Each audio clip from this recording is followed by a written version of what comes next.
Okay, so I'm sorry about yesterday's session being entirely mute session, so to say.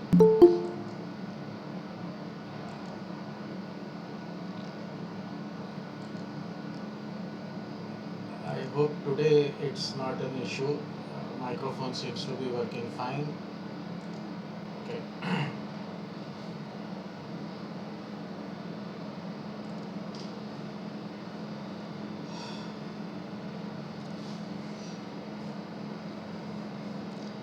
So we were discussing about the differential equations and we set up two examples about from the structural mechanics problems. Uh, One rod axial deformation in a rod, it can be a rod or a truss element or whatsoever, anything that has only one variable, that is along the length deformation. And the load can be either in tension or in compression. The second example that we took was simple Euler-Bernoulli beam, and we revisited the Euler-Bernoulli hypothesis and recollected, the basic ideas, basic formulation, and it is still a hypothesis. And why is it a hypothesis? Why is it called a hypothesis? Not a theory? Because sir, it is an hypothetical condition. Okay, so what is hypothetical in that? Uh, Don't you see the, beams the deforming the like that? the beams actually don't deform like that. Like the plane sections aren't plane after bending. Oh, is that? Yes, sir. Uh, why do you say that? Sir, because the material is not always homogeneous or isotropic. Like many we our assumptions are not all correct. Like in any case, in every case. Uh, well, for that matter, your assumptions are never correct for any problem. See, you are looking at things from a macroscopic point of view, and you consider, the whole basis of solid mechanics is that the your body, the structural elements that you are looking at, they are all continuous, right? They can be described as a continuous function of x, and that continuity is only what is visible to the naked eye. Structure, obviously, all of you know atomic structure, and it's full of voids. So, at an atomic scale, uh, the material is no longer continuous. So actually, if you look at it, the material is not continuous. Still, you model it as a continuum, right? So nothing is exact here. You start with assumption, and the only thing that works is what is a workable assumption, and that's how you develop theories. You work out an hypothesis, you assume something, and you uh, try to project what should be the behavior, and then you conduct an experiment, you design an experiment with the specific aim of disproving the hypothesis. You never conduct an experiment to confirm an hypothesis. You always design an experiment such that you can disprove the hypothesis. You can prove the hypothesis wrong. So conduct the test, conduct the experiment as rigidly, as rigorously as possible. Use full force of your argument to try and falsify the hypothesis, and then if the observations suggest that the theory, whatever hypothesis you had, those hypothesis projections are not at variance from the observation, then you let the hypothesis continue. And if the hypothesis projections are at variance from the observations, experimental observations, then even one experimental observation which will negate the hypothesis is enough to throw the hypothesis out. Obviously, that's not working. So you need a better theory. Right? So that's how scientific investigation progresses. This is called theory of falsification of scientific hypothesis. Right? So everything that we do is based on certain assumptions. We have a framework, assumption of framework. For example, yesterday we talked about the framework of small deformation. We continue the same frame of reference as undeformed configuration to describe the geometry in the deformed configuration. Obviously, it's not correct. If the deformations happen, then the frame of reference should also change according to that. But that will make life so difficult that it's not worth the effort, because the results that you get from this simplification are not at variance with what you observe. So it's a workable theory, workable approximation. And the same way, Euler-Bernoulli hypothesis, the results that you obtain from Euler-Bernoulli hypothesis, they seem to be in reasonable agreement with the experimental observations. Right? So, and that's how the hypothesis survives. And yet, it is still a hypothesis in spite of so many validations, so many experimental validations that the experiments under these parameters, for example, shear deformations obviously have to be very small. So as long as the shear deformations are small, the predictions of Euler-Bernoulli hypothesis, they are in agreement with experimental observations. So if they are in agreement with experimental observations, why has it not graduated to a theory, to the status of a theory? Theory has a much more dignified status than hypothesis. So first thing that you should appreciate here is Euler-Bernoulli hypothesis does not account for Poisson's effect, which is an undeniable source of strains in transverse directions. Right? So the deformation field that you come up with in through Euler-Bernoulli hypothesis, that is not consistent with the solution that you will obtain by a rigorous theory of elasticity solution for beam problems, including Poisson effect. Right? Euler-Bernoulli hypothesis does not account for Poisson effect. So the deformation field is obviously going to be inconsistent. But the power of Euler-Bernoulli hypothesis is not in deformation field, it is in the stress resultants. It is the stress resultants that we use for our designs. I need to know what is the maximum bending moment that is going to be exerted on anywhere on the beam. I need to know what is the maximum shear force. And on the basis of that, I take a call on what moment capacities to be provided, where those capacities are to be provided, and what kind of shear capacities are to be provided. Right? And as long as the deflection remains within acceptable limits, serviceability limits, all is well. So I don't really need to bother if actual displacement is a couple of millimeters here and there from the what I compute from Euler-Bernoulli hypothesis. Right? So the point is, it's a useful theory, and as long as you understand the applicability where it's a useful hypothesis, not a theory.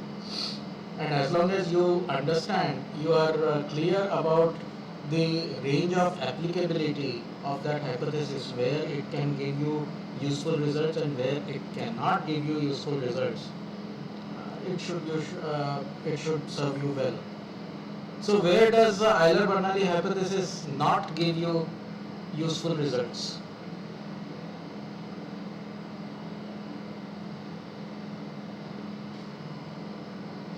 In case of deep beams, Yes. sir. So deep beams, you will have significant shear deformations. Of course, flexural deformations will be there. It will still be predominantly flexural, but shear deformations will not be negligible, so to say.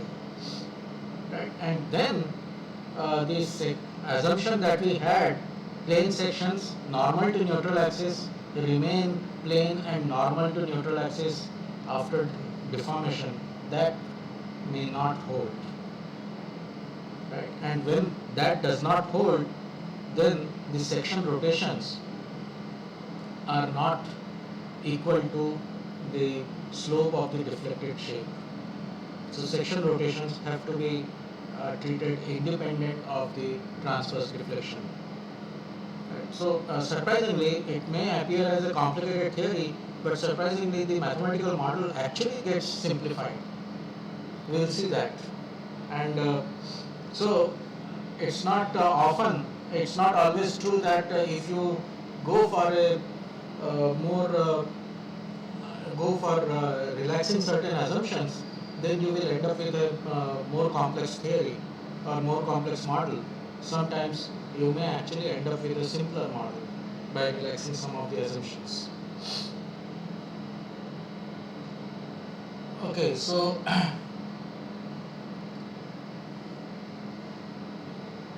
now we have seen the equations to first we discussed bar problem, and second we discussed Euler-Bernoulli hypothesis, and we know we discussed it, formulated the problem by using uh,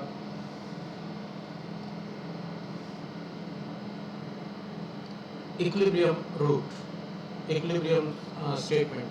We just discussed the equilibrium of all forces acting on the uh, element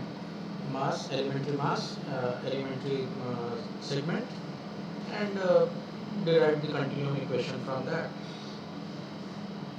Now, that's a statement of equilibrium, but is it enough?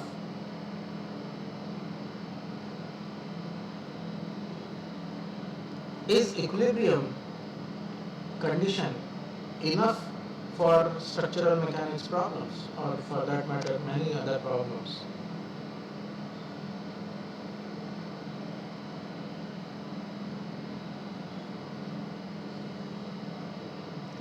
Okay, let me ask this question in another way.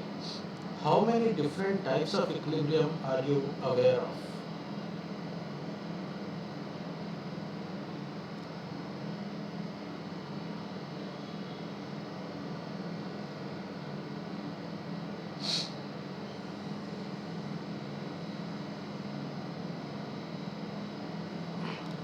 What happened?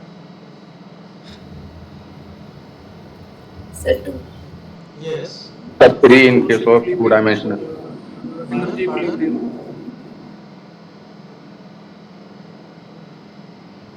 What are the different types of equilibrium?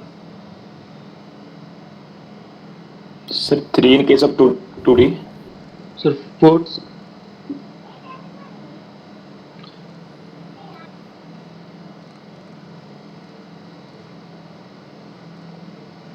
Okay, let us enumerate.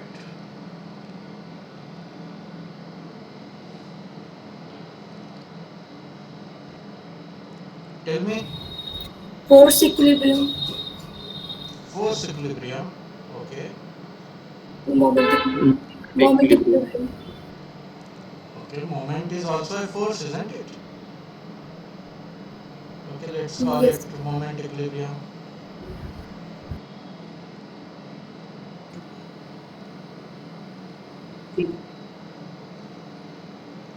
What else?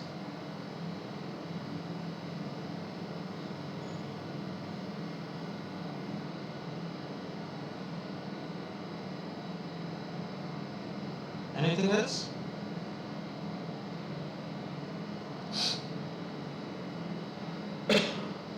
Well, technically, we refer to both of them as generalized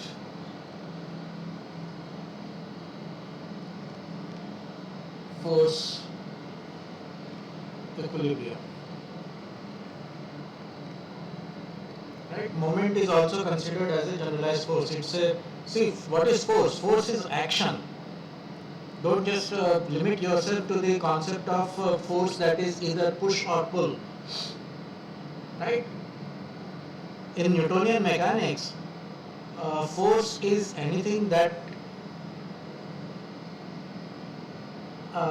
acts on a body, that makes a body move. Right? What is Newton's first law? Can anybody tell me Newton's first law?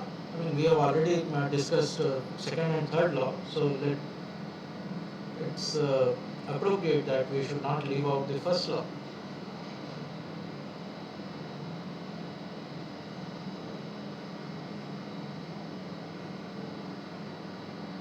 A body which is in the state of rest continues to be in the state of rest until it is forced to change its state by an applied force. Right? So here force actually means not just the translational force or rectilinear force. It can be rotational force as well. And rotational force is what you refer to as moments. Right? The only thing that is required is the motion of the body. What is causing the motion of the body? So a moment can also cause a motion of the cause a body to move. So it is also a force. So effectively, it only gets down to force equilibrium. But is that all?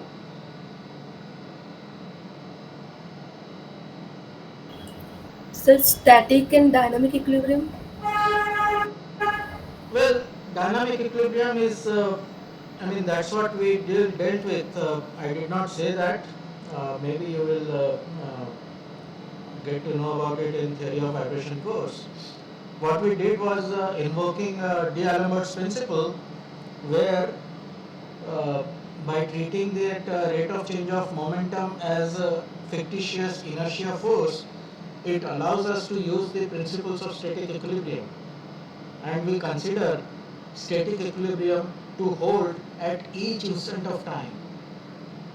So we take a snapshot in time t and look at all the forces acting on the body and establish the equilibrium, just as in the case of statics. Right? So dynamic equilibrium is essentially at all instants of time, all the forces acting on the body should be in equilibrium. That is dynamic equilibrium. Static equilibrium, it does not change. In dynamic equilibrium, the forces may keep changing with time. But they change in such a way that all the forces, net sum of the forces acting on the body is zero. Right? Provided we take account the rate of change of momentum as a frictional force, then the equilibrium can be treated as a static equilibrium. Otherwise, all the forces acting on the body would be equal to rate of change of momentum. So that's Newton's second law.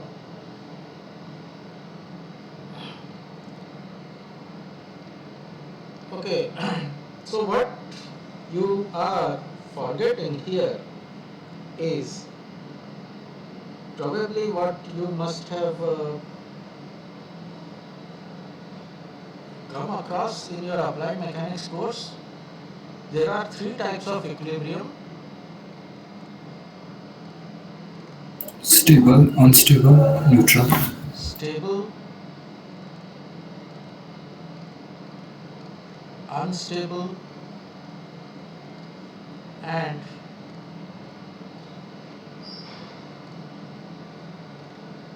neutral.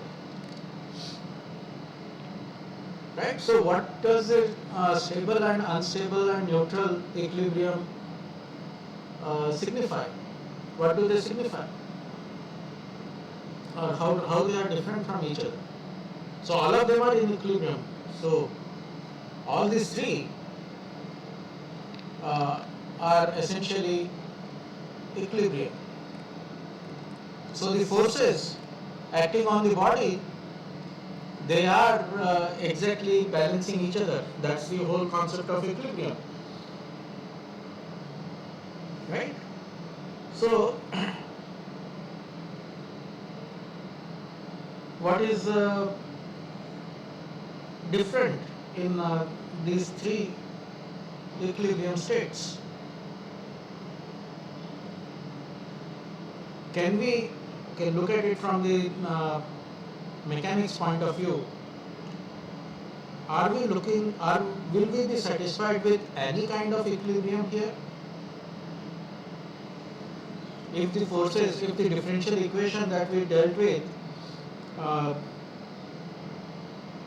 we only impose the equilibrium condition.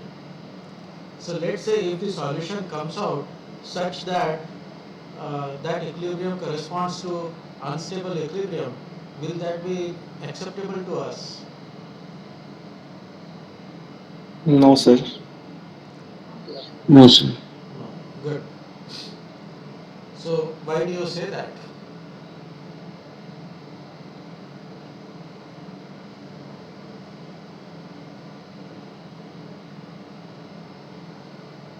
What is an unstable? Obviously you have heard these terms. Uh, all of you came up with these terms at the moment I prompted. So what is the difference between these three equilibrium states? Sir, in stable equilibrium, body come in equilibrium in its initial state, sir. Okay. And in unstable equilibrium, sir, body remain in equilibrium in change state, sir.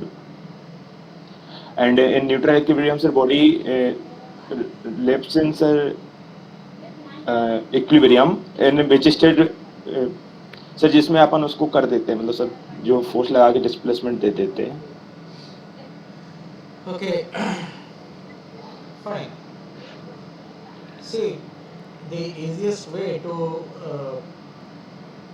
think about these three equilibrium states is by looking at potential well. Right? All of you would agree, I hope, that the deformations that I have in a body would lead to storage of energy in the body, strain energy. Deformations will cause strain energy to be stored in the body.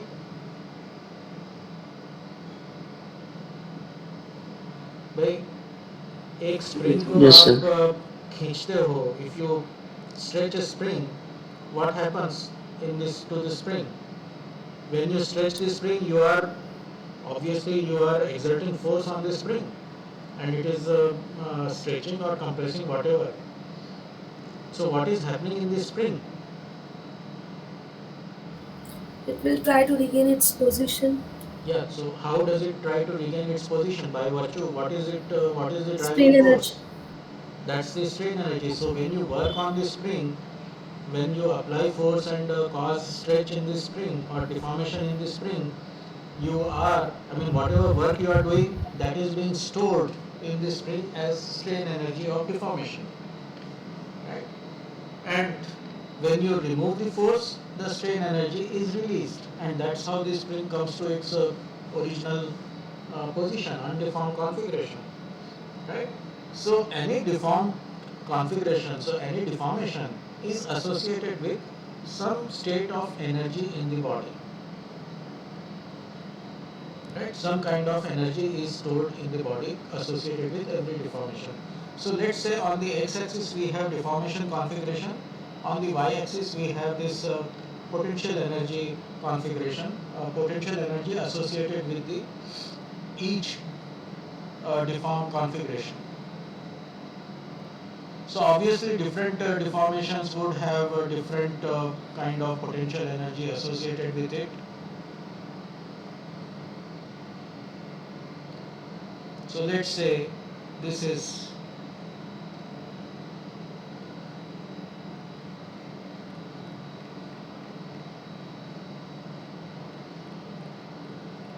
what we call as potential well. So what happens? Let's say this is the potential of a ball which is located on a hilltop. This looks like a hilltop, isn't it? I mean, hills and valleys. So let's say small ball which is located in the deformation which is defined by, let's say, u1,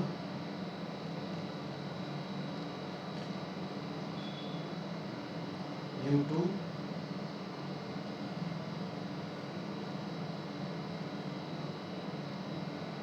u3. Now, please remember, it's an unstated statement, underlying statement, that we are working under the framework of small deformation theory. So all our deformations are small deformations.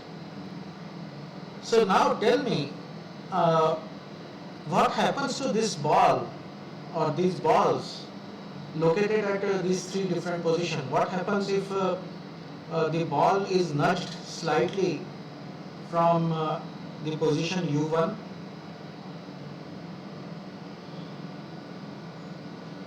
It will try to come back its initial position. Stable equilibrium.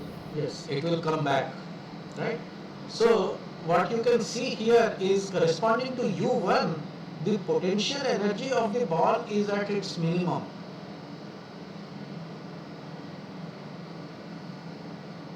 Isn't it? Yes. If you nudge it slightly, it will try to come back to its original position, which is that of minimum potential energy. Similarly, now let's move to ball number 2 at configuration u2.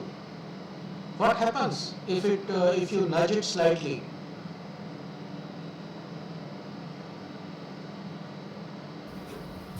Sir, it depends upon the direction in which Whichever we are. direction, It Sir, will never come back to its original. what whichever direction it you will never nudge, come it back. will never come back. It will move Yes. away, right? So that is an unstable equilibrium. Right? Its forces may be in equilibrium, but that is a very, very delicate balance of forces. If you even a slight disturbance will throw the entire system out of order. Right? And this situation is characterized by uh, highest potential energy, maximum potential energy of the system. So it is in equilibrium, but the potential energy is at its maximum. And the third one, U3, is that of neutral equilibrium. It makes no difference. I mean, if you nudge it slightly here and there, it will remain in the same position wherever it is moved. I mean, the potential energy level is not changing. So it has no incentive, ball has no incentive to come back to its original position because the level of potential energy is the same. So the fundamental principle that all physical systems work, I mean everything I mean that's something that you should appreciate and understand very well. Everything in this world tends to move from high potential to low potential. That's how our water supply systems are designed. That's the reason why we have these elevated water tanks. When we pump water up the tank, storage tank, that is storing that water at a high potential energy, so that it automatically gets supplied to all the domestic taps that you have. Had it not been for potential energy, it was impossible.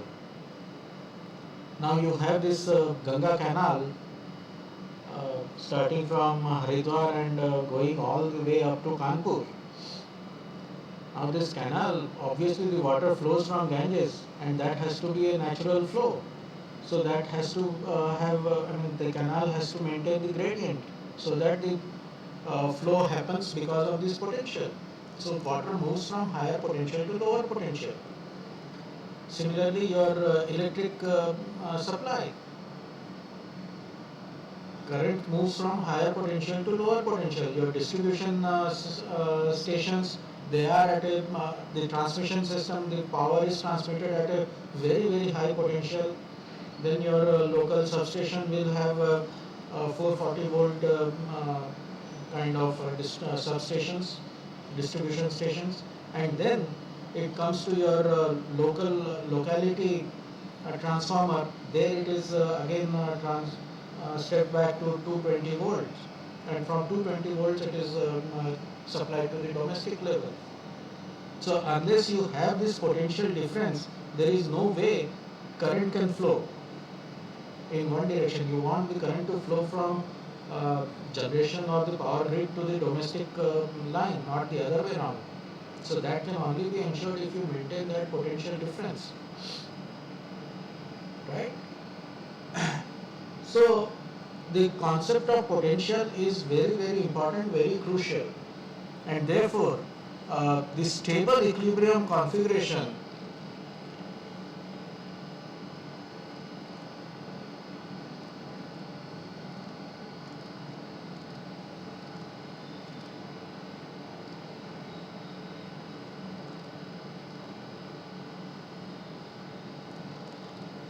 corresponds to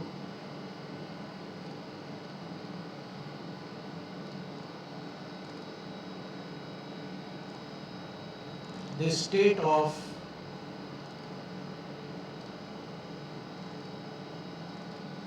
minimum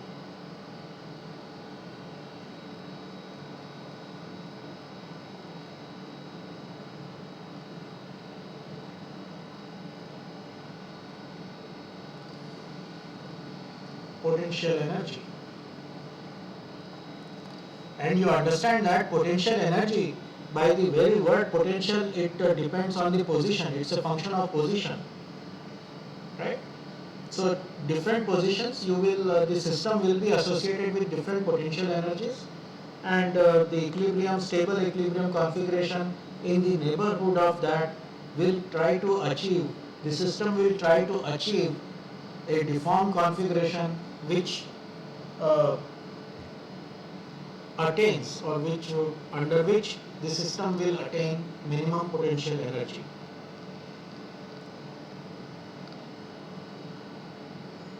Right? Does this make sense?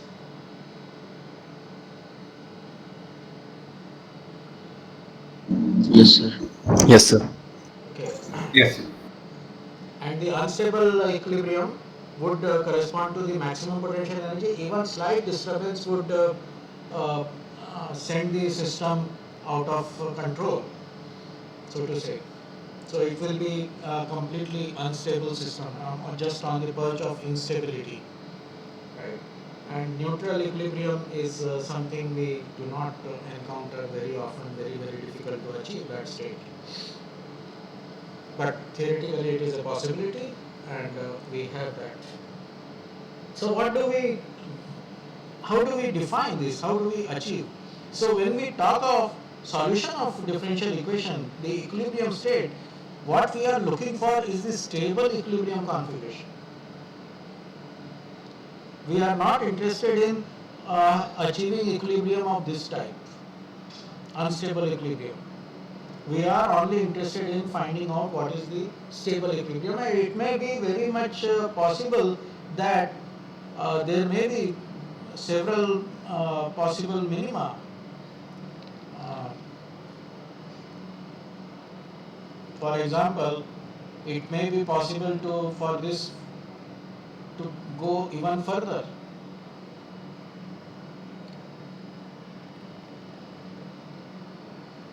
At some other deformed configuration. So this level, this potential level is smaller than this potential level, but this is a very large distance to cover. So we are only looking at in the immediate neighborhood of this configuration.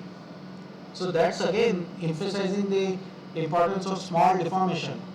If we achieve this minimum configuration, that is only in the immediate neighborhood vicinity. There is no guarantee that there is no uh, configuration which is at a smaller potential than this one.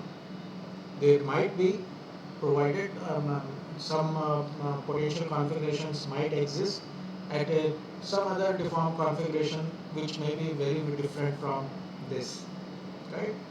So that is quite possible. Theoretically, it may be very much possible to have a potential configuration which is lower than this at a very different deformation pattern, but that would in general be very far away. And in the immediate neighborhood, we always look for, it may be possible to look for whatever is the minimum in the neighborhood, and that is what will relate to the stable equilibrium configuration. So that this, even if small disturbances, the system remains where it is, right? It will deform and then come back to its original position, and that is what you want your structures, our structures should to behave. Under the deformation, they may deform, and then they come back to their original position and ready to serve the functional requirements. So how do we achieve this? Can you identify some of the techniques that will help us in achieving this? This diagram holds a lot of hints, so to say, how to approach this problem, how to ensure that we will be able to achieve this minimum configuration.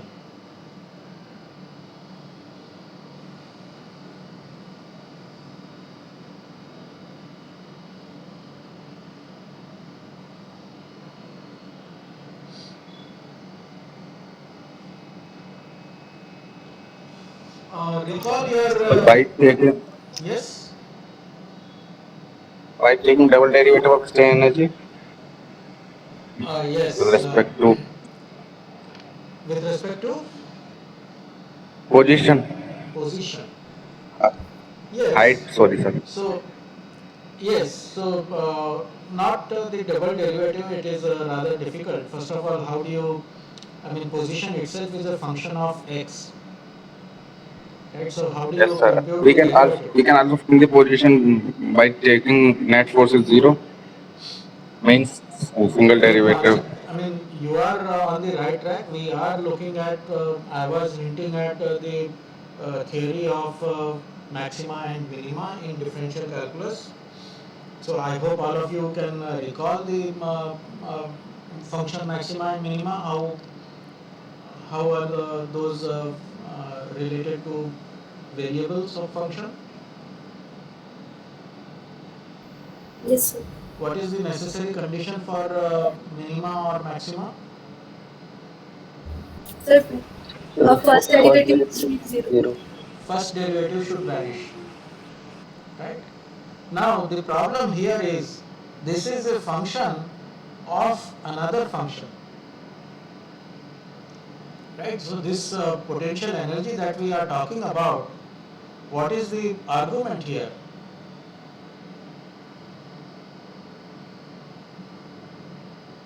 This potential energy depends on the deformation, and deformation itself is a function of independent variable. So what we are looking at is not the function of a variable, but rather function of several functions. So deformation is one function, there can be other functions as well, right? So although we have all the tools in place, we know what is to be done, maxima and minima, there is a structure available, but we have a little bit of small inconvenience that we do not know how to deal with function of functions. and this is what is covered under the title, what is called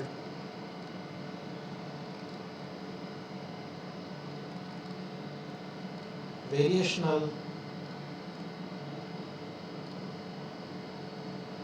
calculus.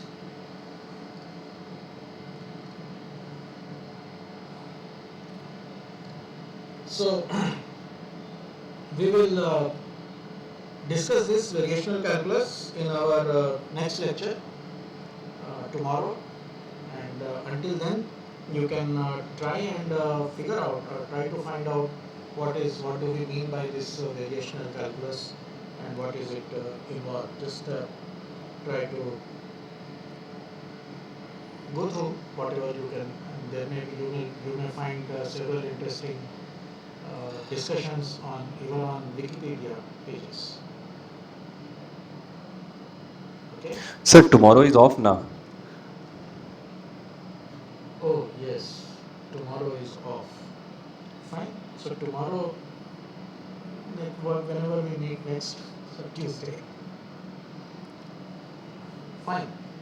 So thank you, and we'll Thank you, stop sir. here. Thank you, sir. Thank you, sir. Thank you, sir. Thank you. Thank you, sir. Thank you, sir.